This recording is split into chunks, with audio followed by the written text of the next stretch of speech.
जीवन में सुखी होने के लिए भौतिक जगत की कोई भी चीज पर्याप्त नहीं है। जबकि ज्यादातर लोग तो यही करते हैं कि सुख देने वाली अनेक वस्तुओं को एकत्रित करते रहते हैं। वह अपने जीवन का अधिकतर समय इसी में लगा देते हैं। वह हमेशा इसलिए भागते हैं ताकि उनके जीवन में उन्हें कोई ऐसी वस्तु मिल जाए जो जीवन भर उनको सुख दे सके, जबकि वह इन बातों से बिल्कुल बेखबर होते हैं कि सुख तो उन्हें केवल आंतरिक जगत के परिवर्तन से ही मिल सकता है। और यह तभी संभव है जब हम अपने आप के लिए भी समय निकालेंगे।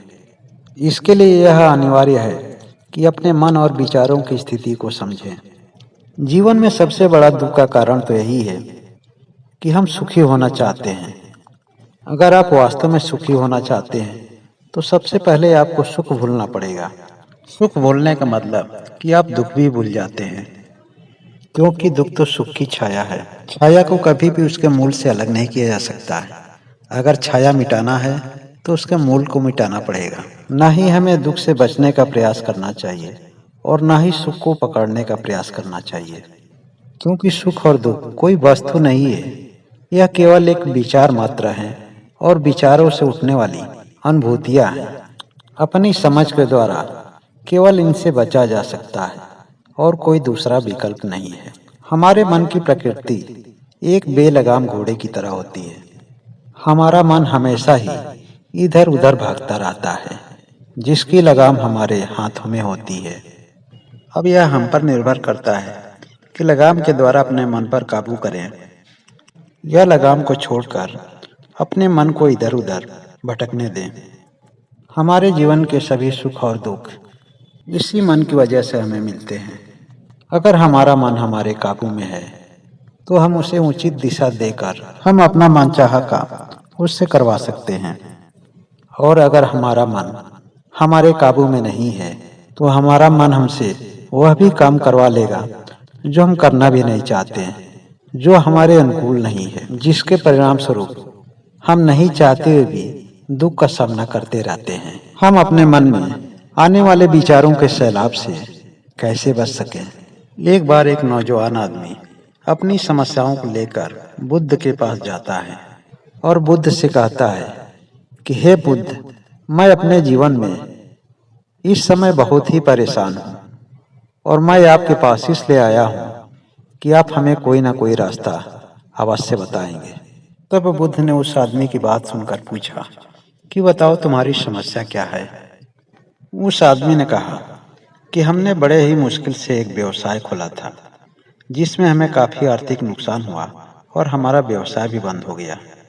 मुझे रोजगार करने से पहले इन बातों का डर तो था कि पता नहीं मैं अपने जीवन में सफल हो पाऊंगा या नहीं हो पाऊंगा, लेकिन मैं अपने जीवन में कुछ न कुछ करना भी चाहता था। जबकि घर वाले व्यवसाय के नाम पर पैसा देने के लिए तैयार नहीं थे। मेरे घर वालों को भी इसी बात का डर था कि मैं अपने बिजनेस में कहीं नाकाम ना हो जाऊं। लेकिन इसके बावजूद भी हमारे बड़े कहने सुनने के बाद उन्होंने हमारे लिए पैसे की व्यवस्था की। व्यवसाय करने के बाद भी हमारा मन उसमें स्थिर नहीं था।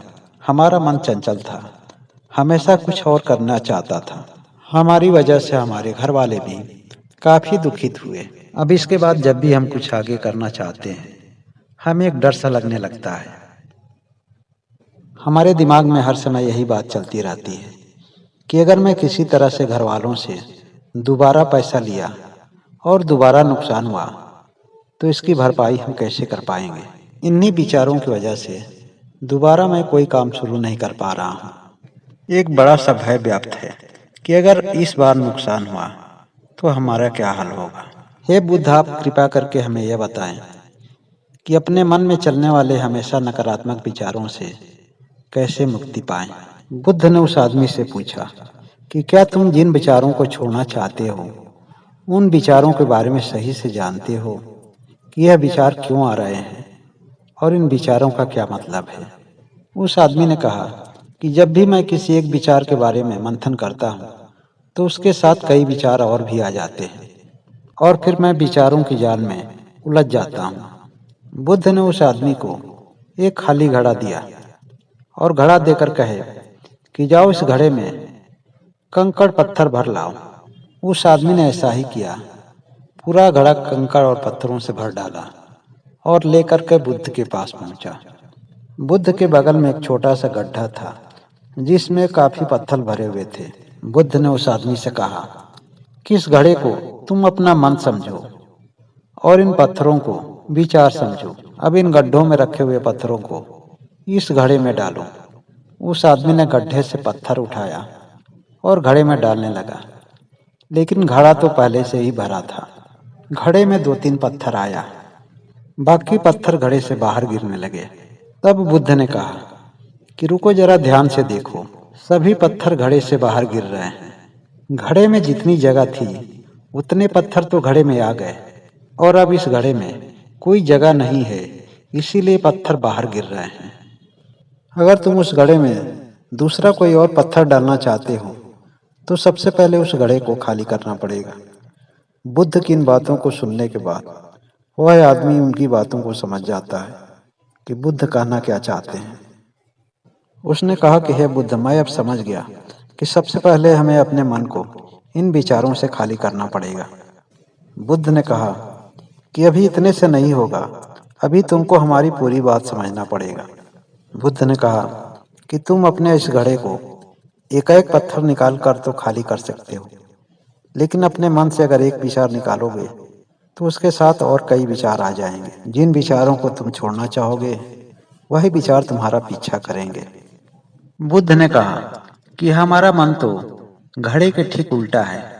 घड़े से तुम एक एक पत्थर तो बाहर निकाल सकते हो, लेकिन अपने मन से जब एक विचार बाहर करोगे तो उसके साथ 2 विचार और आ जाएंगे। अगर 10 विचार बाहर करना चाहोगे तो 20 विचार और साथ में आ जाएंगे। उस आदमी ने कहा कि मेरे साथ कुछ ऐसा ही हो रहा था, लेकिन हे बुद्ध, इसका समाधान क्या है?